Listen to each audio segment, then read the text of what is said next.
Goed, ons gaan vanaand saam lees uit Markus hoofstuk 1 en daarvan die eerste 15 verse. Ons staan nou in die aanddienste so 'n bietjie stil by die 3 sinoptiese evangelies. Dis nou Matteus, Markus en Lukas en hulle is baie dieselfde. Matteus stel die koning van die konings aan ons voor, die Here Jesus as die koning wat sou kom. Hy begin ook met die koninklike bloedlyn en pragtige evangelie waar Jesus baie wonderlik en duidelik as die koning wat sou kom uitgebeeld word. Markus stel Jesus weer aan ons bekend as die een wat gekom het om te dien. Die diensknegt, die een wat gekom het om te kom doen. En as jy nou ooit Markus op een slag deurlees, dan gaan dit vir jy voel asof Markus haastig is om te skryf hoe die Here Jesus gewerk het.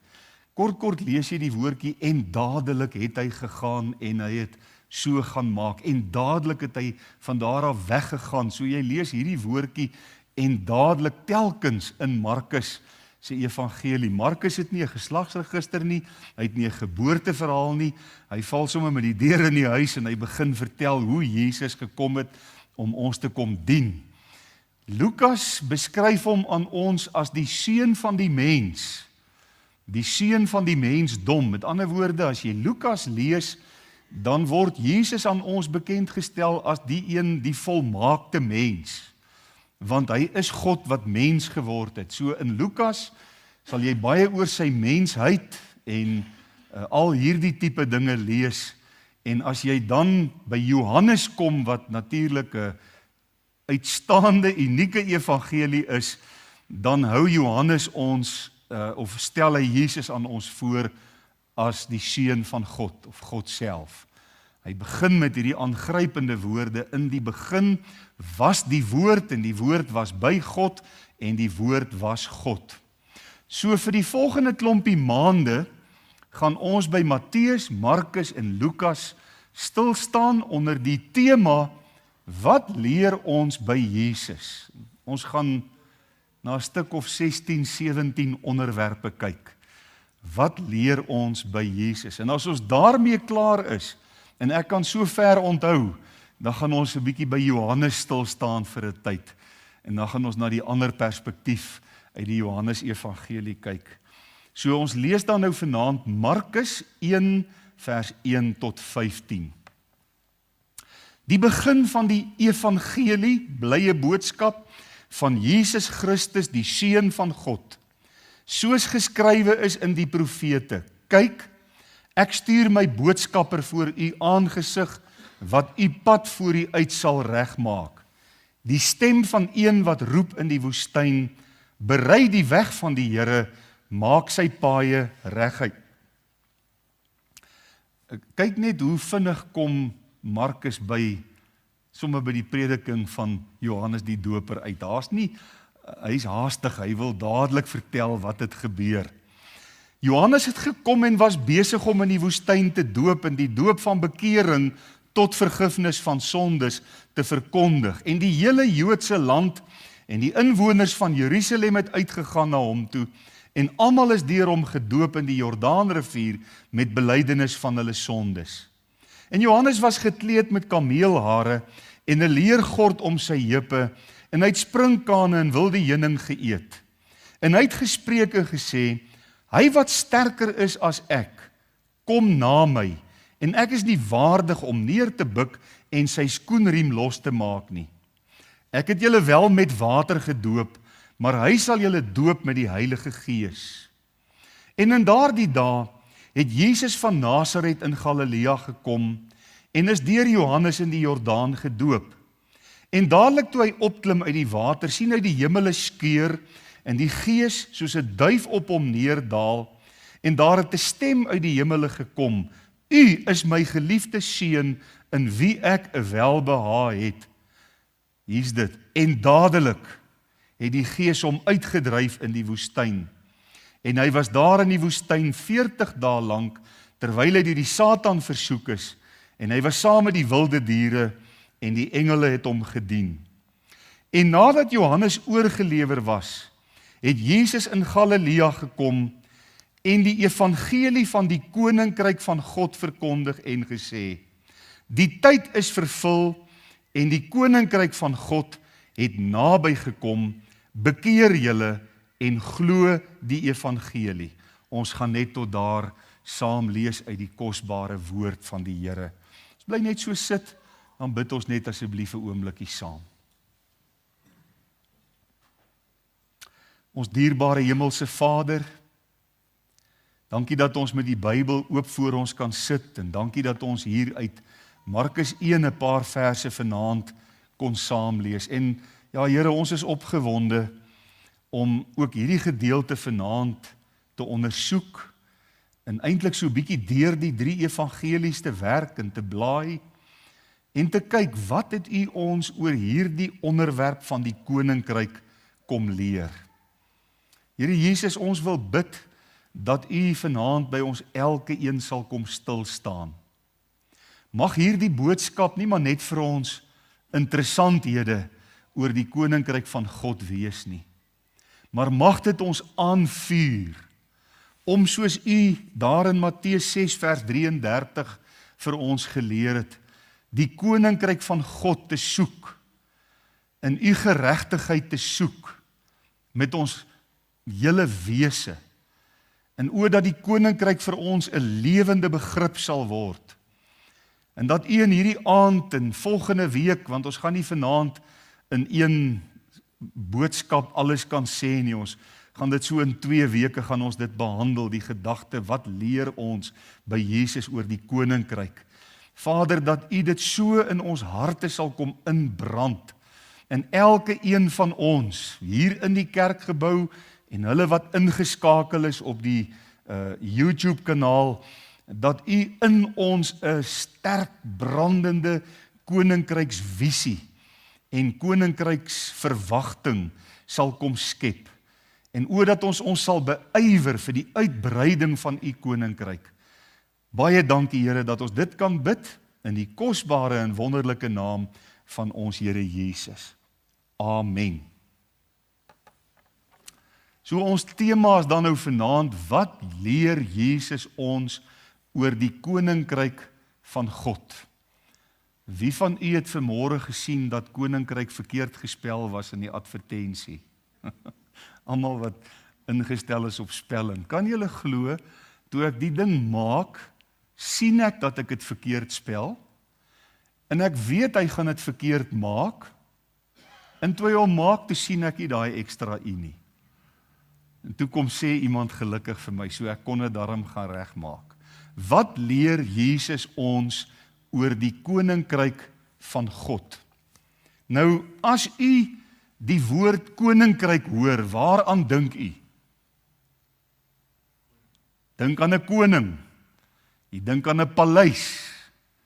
Jy dink aan 'n heerskappy, gebied, waar hierdie koning dan ook sy heerskappy voer.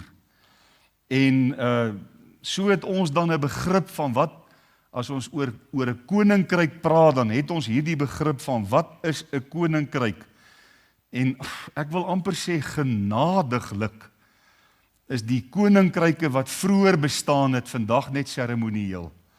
Want ek wil ter inleiding net interessantheidshalwe, wil ek net so ietsie oor 3 baie prominente konings in die geskiedenis van Europa, wil ek net iets met u deel. En ek dink die mees berugte van hulle almal is seker koning Hendrik die 8ste. Die baie berugte koning van Engeland. Weet almal van hom? Hoeveel vrouens het hy gehad? 6. Waarvan hy 2 laat onthoof het. So as jy die vrou van Hendrik die 8ste was, moet jy saamwerk.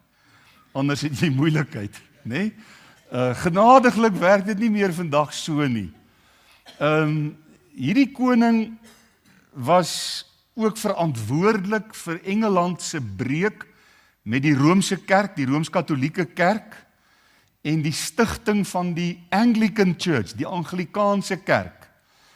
En die rede waarom Hendrik die 8ste weggebreek het van die Rooms-Katolieke kerk, is omdat die paus nie 'n skeibrief aan hom wou toestaan nie. So hy wou skei van een van hierdie 6 vrouens, toe sê die paus vir hom, ek weier, ek gee nie vir jou 'n skeibrief nie. Toe sê hy, wel, dan stig ek my eie kerk en ek gee my eie skeibrief. En dit is die harde, feitelike ontstaan van die Anglikaanse kerk. En baie interessant, uit die Anglikaanse kerk het jy dan 'n stroom gehad wat eintlik maar Rooms-Katoliek gebly het, en het jy baie sterk evangeliese stroom later gekry onder John en Charles Wesley. Die hele Wesleyaanse herlewing kom uit die Anglican Church uit. So, alles te dank aan koning Hendrik die 8ste. Hy was 'n moeilike man gewees op sy tyd. Maar dan is daar nou hierdie vaabond, en sy naam, gelukkig kan ek vanaand so praat, as hy nou gelewe het hy my laat haal en onthoof. Koning Lodewijk die Grote, hy het homself die naam die Grote gegee van Frankryk. 'n swierige man, né? Kyk hier sy kouse. En hy was 'n simbool in die tyd in Europa van absolutisme. Hy het gestaan vir absolutisme in Europa.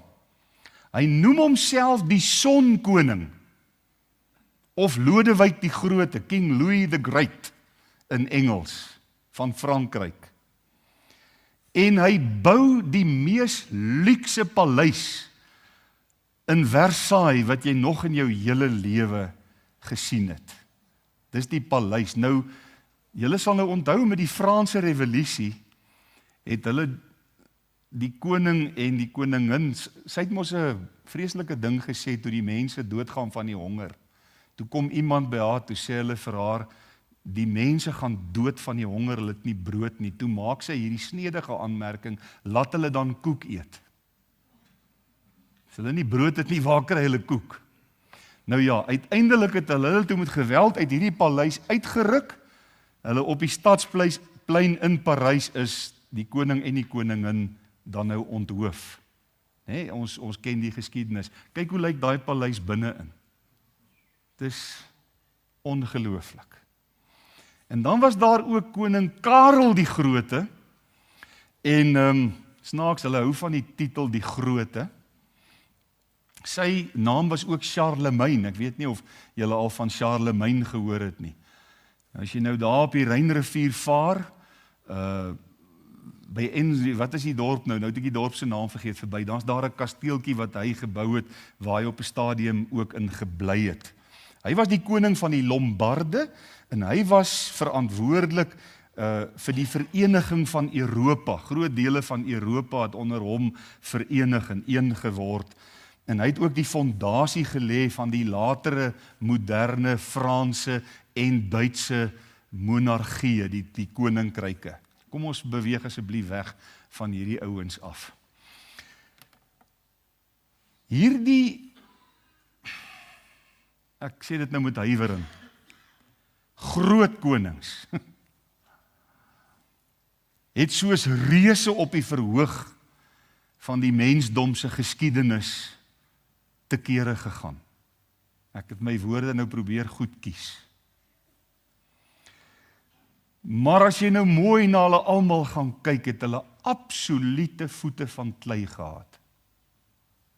Hulle was, om dit nou sagkuns te stel, het klomp niks nutse. Wat vir die mense oor wie hulle regeer het, net mooi niks beteken het nie.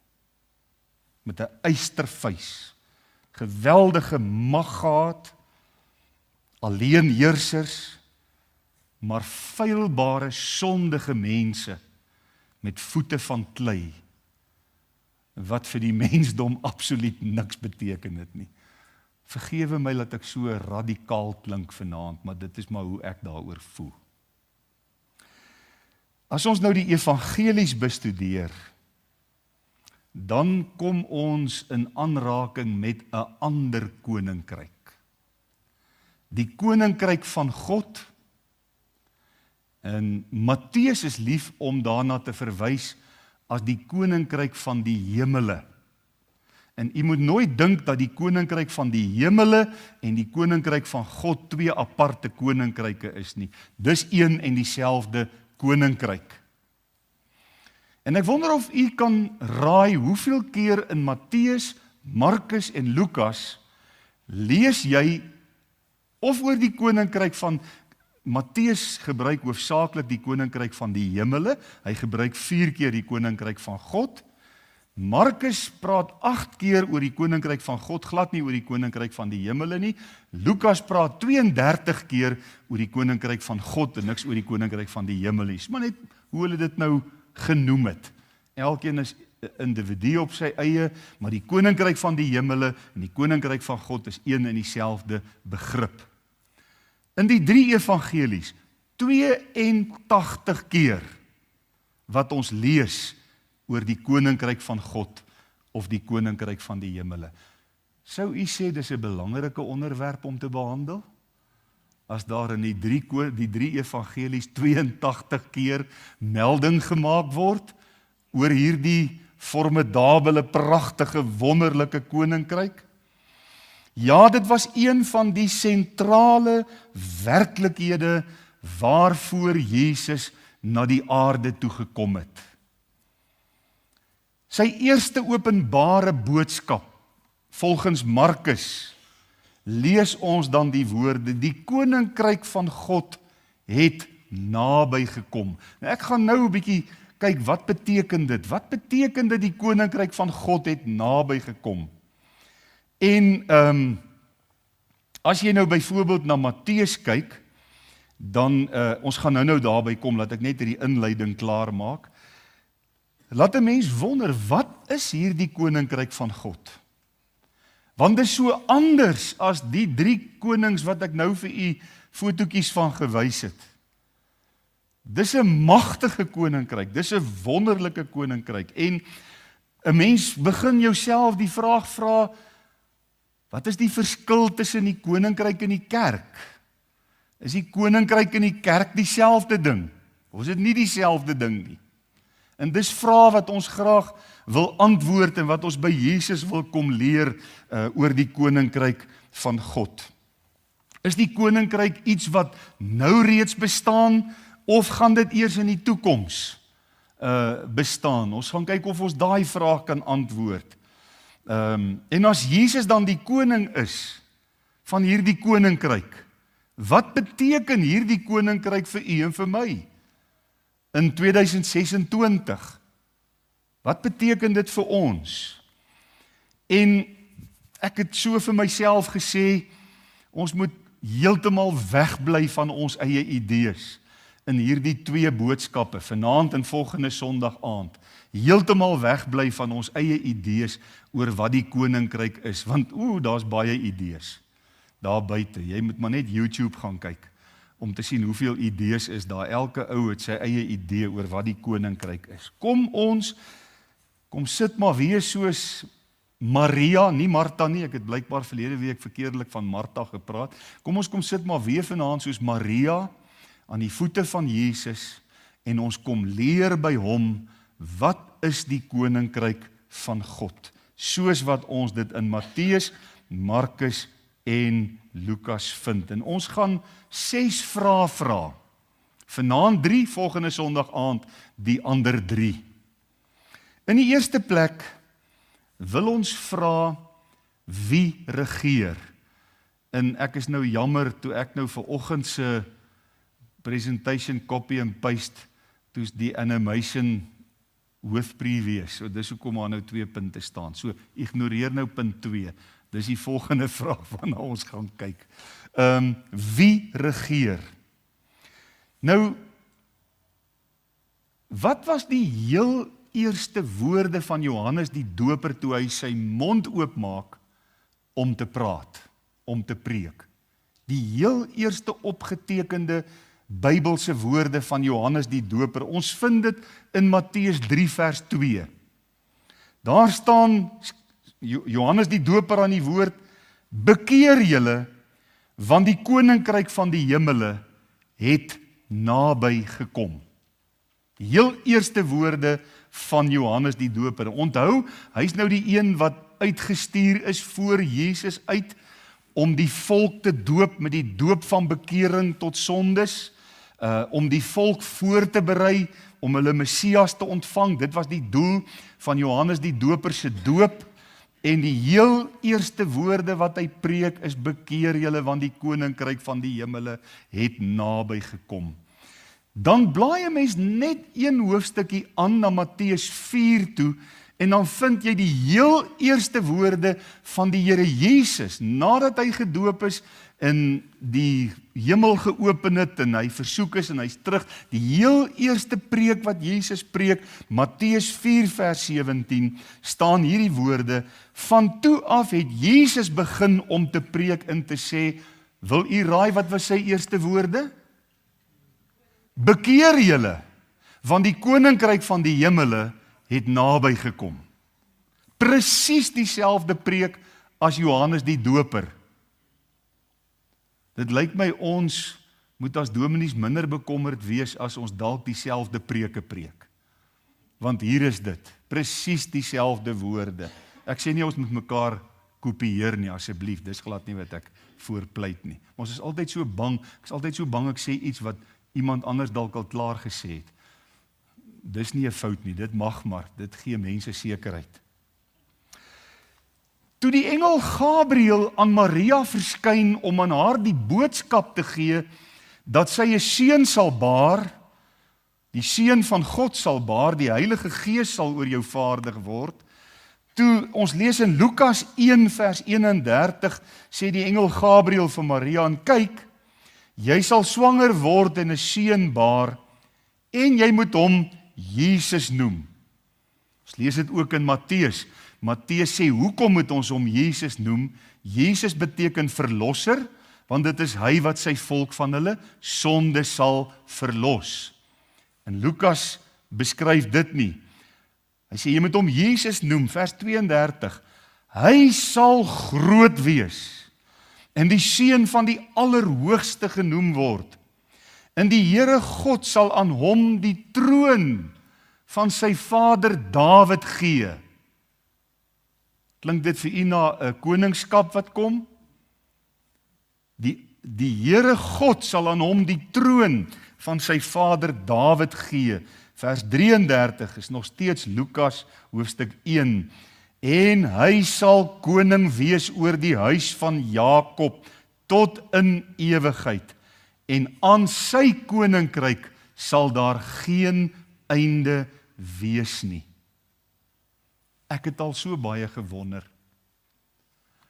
As die volk van die Here, die volk Israel, hulle koning aanvaar het, toe hy die eerste keer gekom het, en die aanbod van die koninkryk aan hulle kom maak het, wat sou dalk dan gebeur het?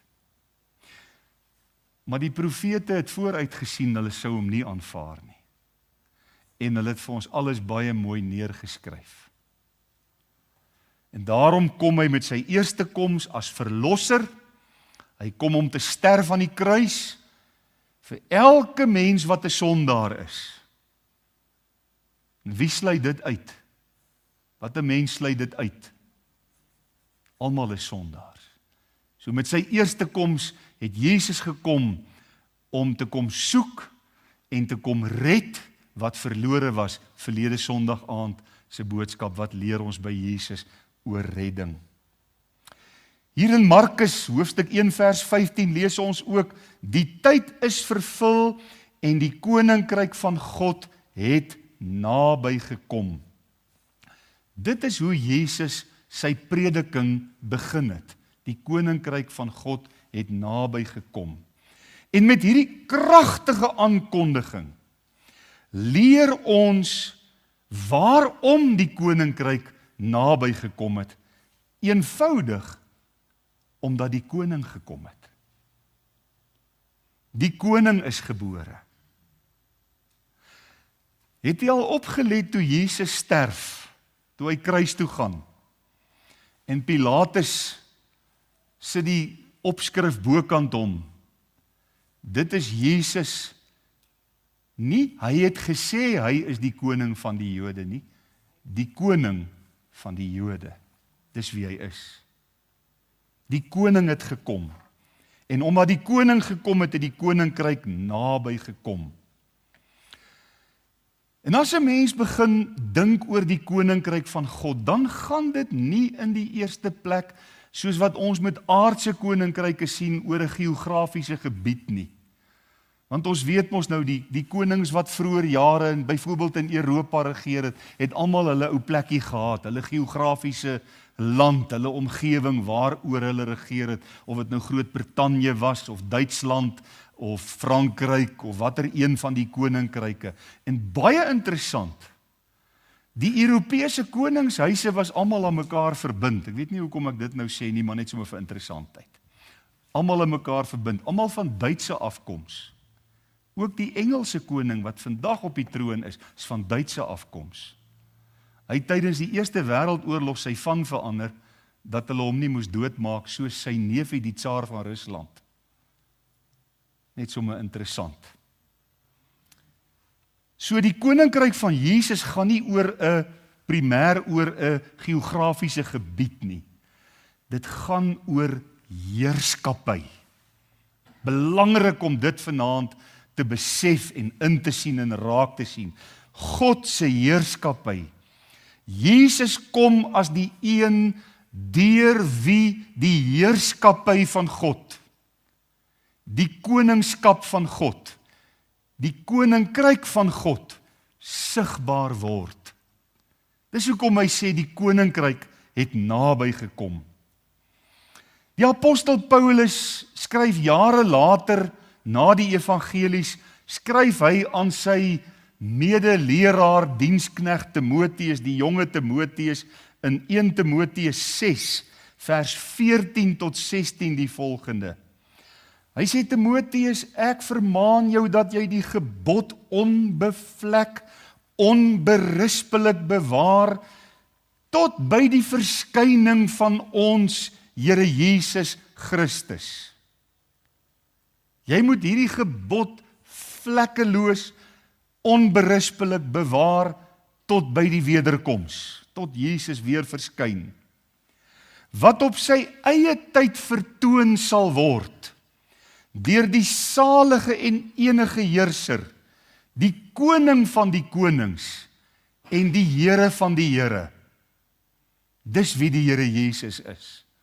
Hy is die koning van die konings en die Here van die Here, en so skryf Paulus so pragtig aan Timoteus, wat alleen onsterflikheid besit. Wanneer die opstanding uit die dode plaasvind, wanneer Jesus sy bruid kom haal, dan sal ons ook, wanneer ons opstaan uit die dood met verheerlikte liggame, met onsterflikheid bekleed word. 1 Korintiërs 15. Net so 'n interessantheid. Maar op hierdie stadium is hy die enigste mens wat opgestaan het uit die dood, wat onsterflikheid besit en 'n ontoeganklike lig bewoon. Mens kan nie daarin op hierdie oomblik met jou gewone menslike liggaam nie. Wat geen mens gesien het of kan sien nie, aan wie toekom eer en ewige krag. Amen. Skryf Paulus aan Timoteus. Is dit nie aangrypend nie? Die koning van die konings en die Here van die Here. Jesus sê in Matteus 12 vers 28, as ek deur die gees van God die duiwels uitdryf, dan het die koninkryk van God naby julle gekom.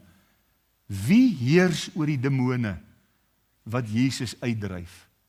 Die koning. Hy self, die koning van die konings. So die koninkryk van God is baie duidelik, nie soos in aardse terme gelokaliseer tot een of ander geografiese gebied nie, maar is in wese God wat regeer. En Jesus is die koning deur wie God se heerskappy gevestig word. Nou kom ons kyk net gou so 'n bietjie na die verband tussen die koninkryk en die kerk. Want hier heers nogal baie verwarring. Daar's baie mense wat hierdie twee terme met mekaar vermeng en deur mekaar raak en nie lekker verstaan. Wat is die verband en die verskil ook tussen die koninkryk van God en die kerk? Ons moet hierdie twee begrippe, koninkryk en kerk, nooit met mekaar verwar nie. Dis twee aparte begrippe wat ons elkeen mooi moet verstaan. Ek gaan nou my uiterste bes doen om dit so goed as moontlik oor te dra en te verduidelik aan u. Die koninkryk is die heerskappy van die koning. Ek wil hê u moet dit raak sien. Die kerk is die liggaam van Christus. So kom ons kyk 'n bietjie, wat is die verskil tussen die twee? Die koninkryk verwys na God se regering en sy heerskappy, terwyl die kerk verwys na die mense wat aan Christus behoort. Onthou tog altyd, hierdie is nie die kerk nie. Hierdie is die plek van aanbidding. En ons gaan nie hierdie plek gebruik vir allerlei wêreldse goed nie, want ons het hierdie plek aan God toegewy as 'n plek van aanbidding. Maar dis nie die kerk nie. Hier sit die kerk. Die kinders van die Here is die kerk. So kan u die verskil raak sien as ek sê die koninkryk is die regering of die heerskappy van God en die kerk is die mense wat aan Christus behoort, die liggaam van Christus. Met ander woorde, die koninkryk beskryf primêr God se heerskappy en die kerk beskryf primêr die gemeenskap van mense wat aan Christus behoort. Sien u die verskil raak? Dit is baie belangrik om dit te snap. Die kerk is die mense wat aan Jesus behoort. Die koninkryk is die heerskappy van God. Die koninkryk is nie 'n groep mense nie. Dis God wat heers, dis God wat regeer. Die kerk is 'n groep mense. Dit is waar die verskil tussen die twee lê. Maar kom ons gaan 'n trappie verder en kyk ons, wat is die verband tussen die twee? Want daar's ook 'n duidelike verband. Ons kan nie net nou die verskil trek en dan sê ons, okay, nou stop ons daar nie. Wat is die verband tussen die twee?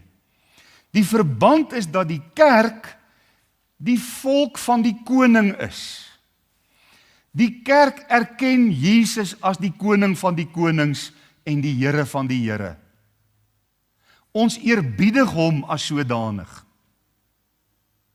Ons aanbid hom as sodanig. Ons erken sy gesag. Ons is sy volk. So ons erken die koning se gesag. Die kerk is die getuienis van die koninkryk. En die kerk wag. Gaan lees maar die hele Nuwe Testament, dan sal jy telkens sien hoe het die kerk in daai tyd al gewag op die openbaring van die koninkryk as Jesus weer met die wolke gaan kom. Daarom kan 'n mens sê, die kerk is die gemeenskap van mense, die groep wat aan Jesus behoort, gemeenskap van Jesus se kinders, wat die koning erken, wat aan hom behoort, en wat onder sy heerskappy lewe. So terwyl ons dan nou vanaand die vraag in die eerste plek vra, wie regeer, is dit baie belangrik om dit persoonlik te maak. En dan in hierdie aand vir myself te vra, wie regeer my lewe? Wie is op die troon van my hart? Is ek soos Hendrik die 8ste, of soos Lodewyk die Grote, of soos wie is die ander een, wie se naam ek nou al klaar vergeet het? Dankie tog. Is ek soos Karel die Grote, Charlemagne? Is ek soos een van hulle wat dink ek is in beheer? Of is Jesus vanaand op die troon van my lewe? Regeer hy vanaand my lewe? Dit is so belangrik dat ons dit baie persoonlik moet maak. Die tweede waarna ons wil kyk, en gelukkig kan al twee daarom nou op die bord wees, want ons kyk nou na punt nommer 2. Wanneer regeer Jesus? Hieroor is daar baie stryery. Weet, daar's party mense wat sê, nee, hy regeer net nou. Hy gaan nie nog eendag regeer nie. Hy regeer nou. Dan is daar weer mense wat sê, nee, hy regeer glad nie nou nie. Hy gaan eers eendag regeer. En daar's hierdie stryery, en mense maak mekaar so de mekaar, en mense weet naderhand nie of hulle aan of af is nie. Kom ons kyk wat leer Jesus, te midde van al die meningsverskil oor wanneer gaan hy regeer. Nou, net vir 'n oombliekie terug by Markus 1 vers 15, die tyd is vervul, en die koninkryk van God het naby gekom, en ons het gesê, dis omdat die koning gekom het, né? Omdat die koning daar was. So met Jesus se eerste koms, het die koninkryk van God in die geskiedenis van die mensdom, ek wil amper die woord gebruik, kom inbreek. Toegang verkry tot die geskiedenis van die mens. Die gedagte van die koninkryk is gevestig met die eerste koms van die Here Jesus. Daar's geen twyfel as jy die Matteus, Markus, Lukas lees, kan daar geen twyfel in jou hart wees dat die koning inderdaad gekom het. Onthou ek het vir u gesê, Matteus hou hom aan ons voor as die koning wat gebore is. Wat het die wyse manne gedoen in Matteus? Hulle het die ster gevolg om aan die koning wat gebore is, hulde te kom bewys. Die koning het gekom, en sy heerskappy het sigbaar geword. En ek gaan weer eens probeer om dit so mooi as moontlik vir u uit te lê.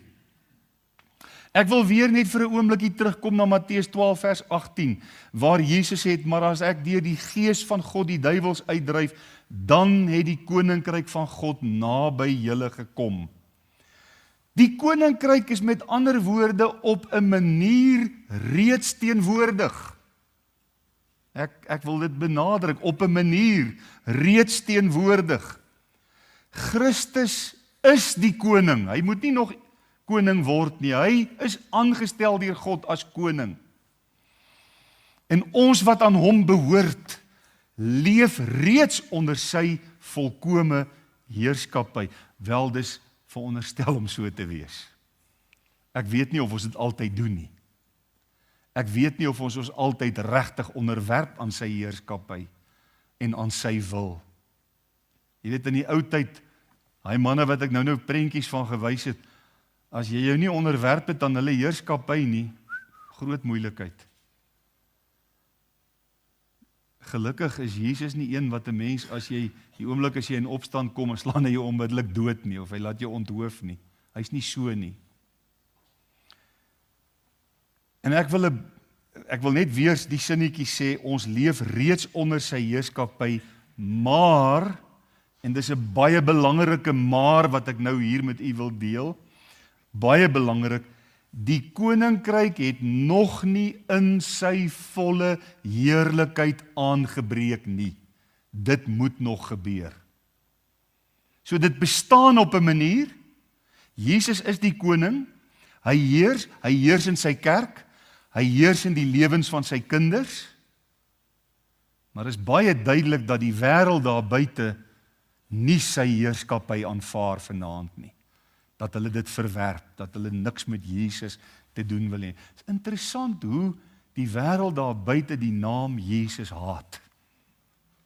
Dit gaan my verstand te bowe. Wat het hy ooit gedoen om enige iemand skade te berokken, maar hulle haat hom? Hoekom? Want die Satan haat hom. Dis hoekom. Sy koninkryk het nog nie in sy volle heerlikheid aangebreek nie. Dis hoekom Jesus ons ook in die Onse Vader gebed leer bid het. Laat u koninkryk kom. As die koninkryk reeds in sy volheid daar was, dan sou dit nie sin gemaak het dat Jesus ons so leer bid nie.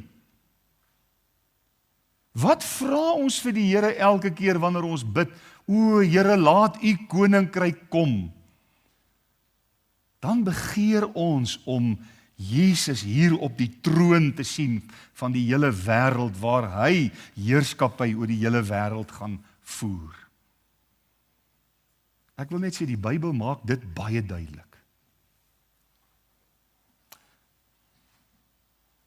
Omdat daar 'n verskil is tussen die koninkryk wat reeds werksaam is, kom ons stel dit nou so, die koninkryk wat nou reeds werksaam is, en die koninkryk wat in die toekoms nog moet kom en volledig geopenbaar gaan word, is dit baie duidelik dat ons vanaand die Here Jesus se wederkoms hier in oënskou moet neem.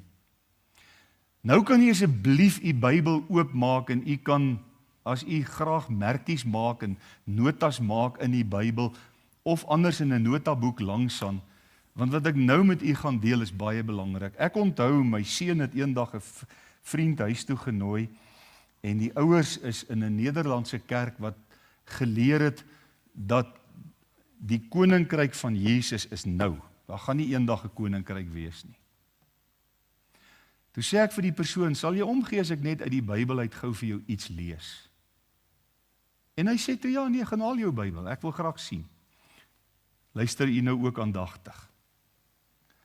In Openbaring 19 vers 11 lees ons, toe het ek die hemel geopend gesien, en daar was 'n wit perd, en hy wat daarop sit word genoem getrou en waaragtig.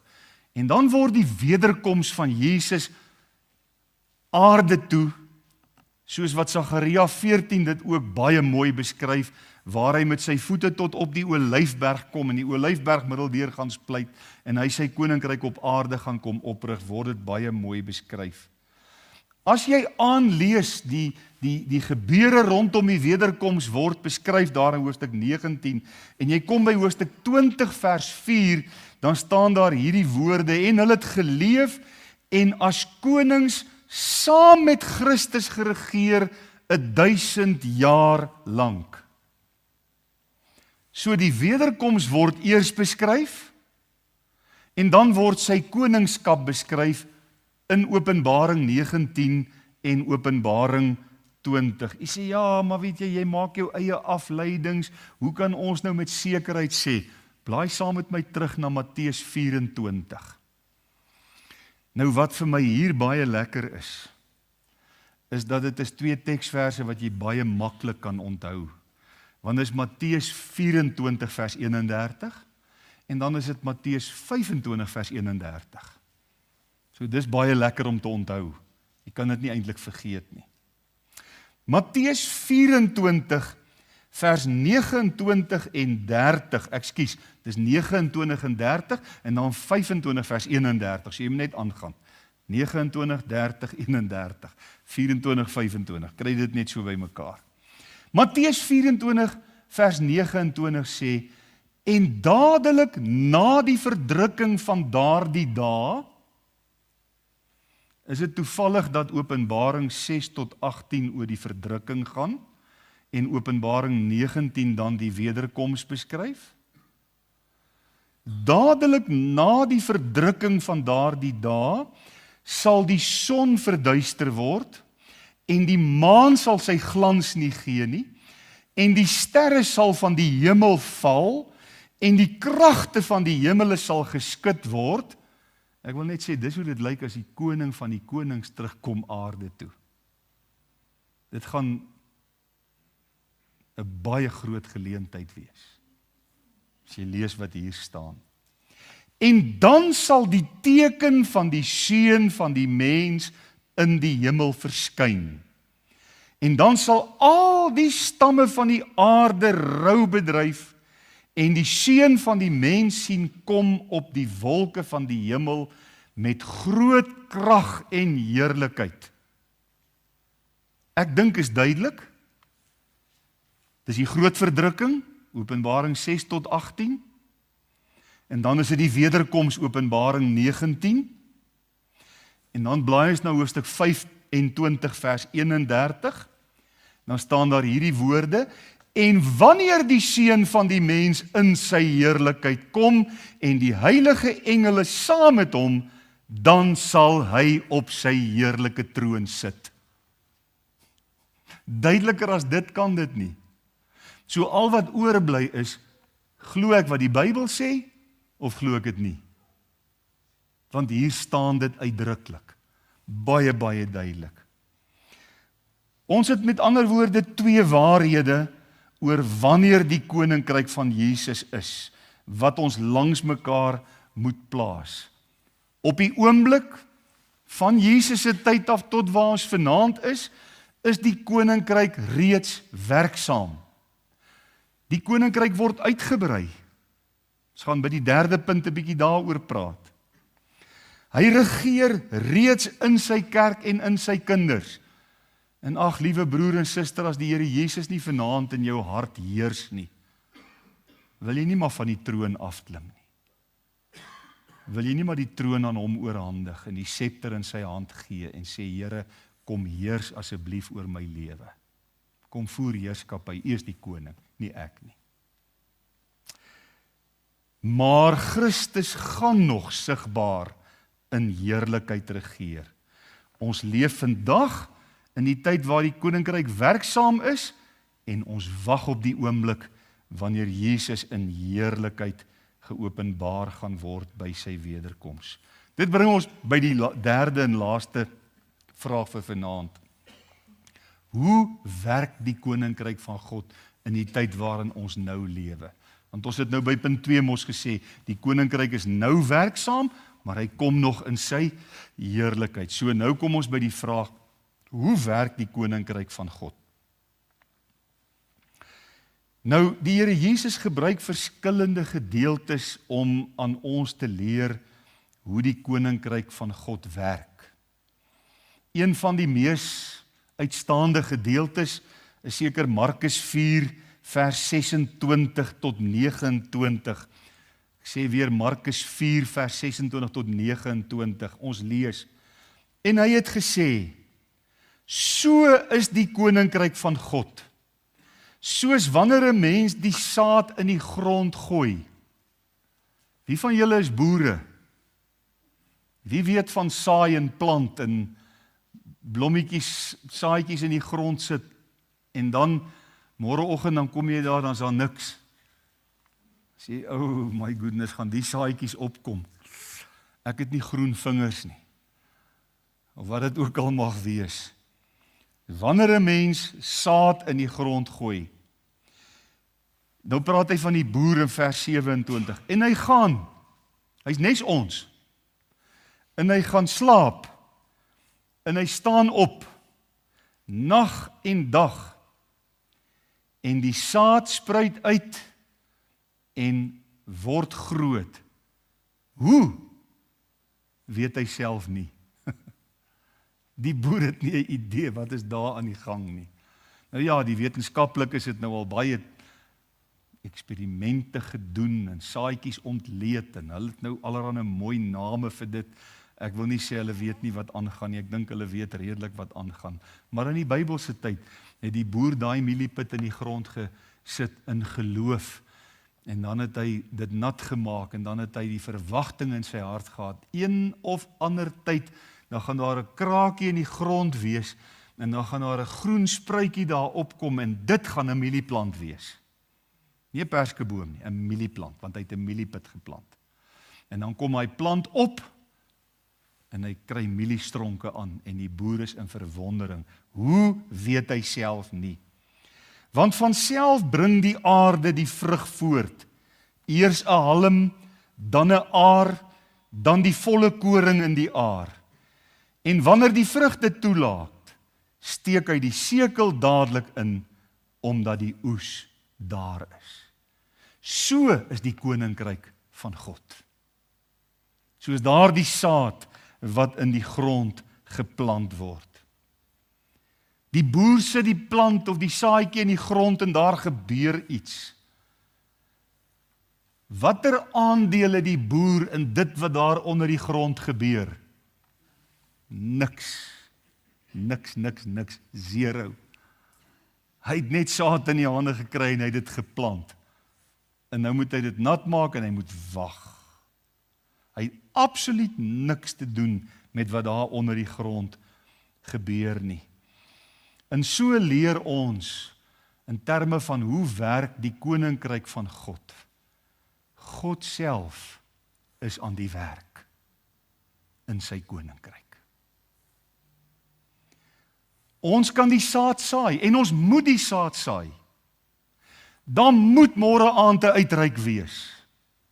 Dan moet môre aand mense wees wat met hordes ongereddes daar buite kan gaan kontak maak en die evangelie met hulle deel. Dis die wil van die Here. Dis die groot opdrag aan die kerk. Dis waarmee ons besig moet wees. Ons moet dit doen. Maar ons het geen beheer oor wat môre aand in die hart en in die siel van 'n mens daar buite gebeur nie. Die mense wat uitreik gaan môre met die saadsak en gaan saai saad in mense se lewens. En dan is hulle nes daai boer waarvan ons lees, ons gaan slaap en ons staan op dag en nag. Hoeveel keer het dit al gebeur dat iemand met 'n siel praat en dit lyk of die ligte af is en die gordyne is toe. Daar's net niks wat daai mens verstaan nie. Dit dring nie tot hom deur nie.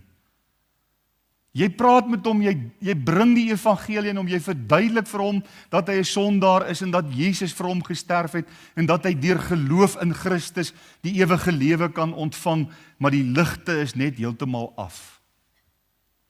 En dan hou 'n mens aan bid vir daardie persoon en jy bid en jy bid en jy bid. En op 'n ander dag dan kom iemand anders met presies dieselfde boodskap. En wat sê hierdie ou? Ek het dit nog nooit gehoor nie. Dis die eerste keer wat ek dit hoor. Maar iemand anders het dit reeds met hom of haar gedeel. Wat gebeur? Die Heilige Gees skakel die ligte aan. Daai saadjie ontkiem. Daar gebeur iets goddelik. Redding is God se werk. Saadplant is ons werk. Maar redding is God se werk. Moet nooit moedeloos word as ons nie die werk sien nie, want jy weet dit gebeur soms dat saad lank in die grond lê voor dit opkom. En dan kan 'n boer moedeloos raak. Ja, hier kom niks op nie, hier gebeur niks. Wat gaan ek doen? Ek gaan 'n misoes hê. En skielik een oggend op die regte tyd, dan het God iets laat gebeur daar onder die grond en hy het groei gegee en die saadjies kom op. Ons het niks met groei te doen nie. Ek sien nie iemand hier wat by die synode was destyds toe ons 'n groeikommissie gekies het. Toe's Bester op sy agterpote en ek sê vir hulle, julle maak nou 'n groot fout. Vergeet van 'n groeikommissie.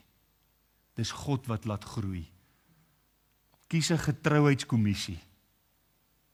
Vergeet van 'n groeikommissie. Dank die Here die groeikommissie is tot niet. Ons laat groei aan God oor.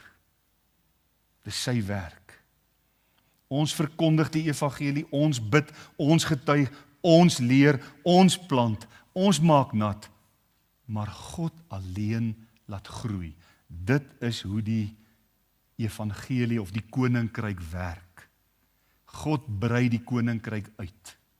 Hy werk in mense se harte en daarom, liewe broers en susters, moet ons so versigtig wees om nooit die koninkryk te probeer meet aan ons prestasies en aan wat ons bereik en aan getalle wat ons dalk sien en wat ons dink ons het nou iets vermag nie, want dit is nie ons werk nie. Soms is die groei stadig. Soms is dit onsigbaar. Soms wil ons moedeloos word omdat ons niks sien nie. Jy weet, Paulus skryf vir die Korintiërs, ek het geplant, Apollos het nat gemaak, daar was jare se arbeid in Korinte ingesit, voordat God later laat groei het.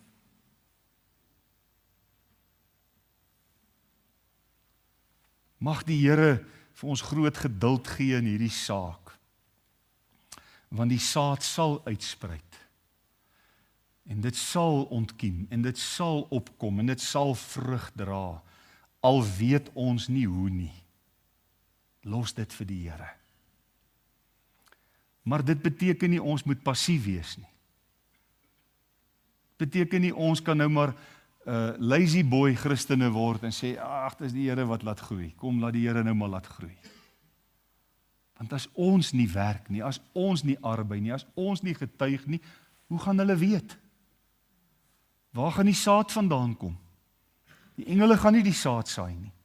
Dis ons verantwoordelikheid.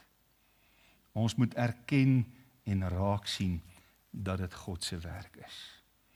Ek dink so altyd aan die gelykenis van die mosterdsaad in Matteus 13. Ons lees van hierdie mosterdsaad wat wys hoe iets baie klein begin. Hoe klein het die koninkryk van God begin? Met 12 disippels. Waar is die koninkryk van God vanaand? Hoeveel kinders van God is daar oor die aarde wat werklik die Here liefhet en wat werklik die Here dien? Daar's baie. 100,000. Ook die suurdeeg wat wys dat iets aanvanklik onsigbaar en klein is en uiteindelik werk dit deur. God is getrou, hy sal sy deel doen op sy tyd, soos hy wil. Die boodskap is eenvoudig. Moenie die koninkryk van God onderskat, omdat sy werking soms klein en onsigbaar is nie. God is besig. Hy is getrou.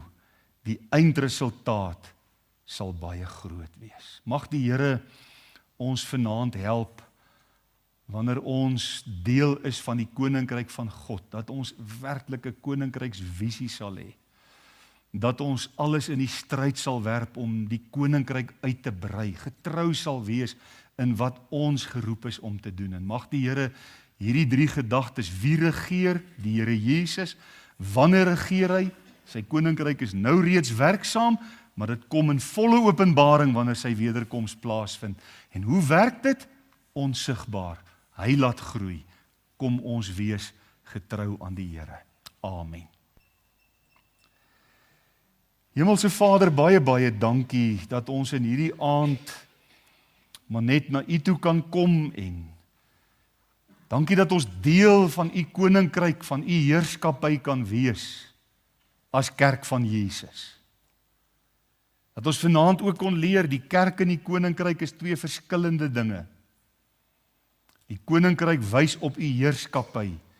Die kerk is die gemeenskap van U kinders, weergeborenes. Vader, ons bid dat U in hierdie aand in ons elkeen se hart 'n passie vir die koninkryk van God sal kom werk. Dat U in ons harte 'n diepe, ek wil dit amper 'n bekommernis noem en 'n passie sal kom werk vir verlore gaande siele.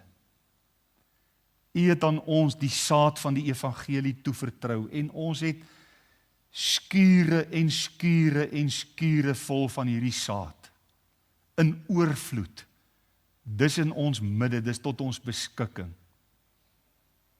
Ons het meer as genoeg saad, dat ons die hele wêreld kan bereik met hierdie saad. En Here, daar's geleenthede soos môre aand, wanneer daar 'n uitreikspan na buite gaan om vir 'n wêreld te gaan getuig. Dis koninkrykswerk. Dis ons roeping. Ag Here, help ons dat ons sal aanmeld en dat ons hierdie taak met ywer sal verrig. Wil U hier in die gemeente jong manne, jong dames kom opwek, wat ook eendag die bediening by Harry en by Skalkele kan kom oorneem. Wil jy ywer kom opwerk vir die evangelisasie bediening? Wil U nou reeds in leiers se harte werk? Daar's definitief baie mense wat dit kan doen. En ook dit, Here, is dit net U wat die ywer kan opwek, nie ons nie. Heilige Gees, ons vertrou U dat hierdie uitreike sal groei en groot sal word, en 'n magtige beweging hier in Pretoria tot gevolg sal hê van kinders van God, wat sê ek is bereid om op 'n maandag aand 'n paar ure eenkant te sit en koninkrykswerk te gaan doen. U is ons koning. U heerskappy is aan die kom. En daar's miljoene mense wat nie gereed is vir die wederkoms nie. O Here, kom werk in ons, gee vir ons 'n ywer. Dit bid ons in Jesus se naam. Amen.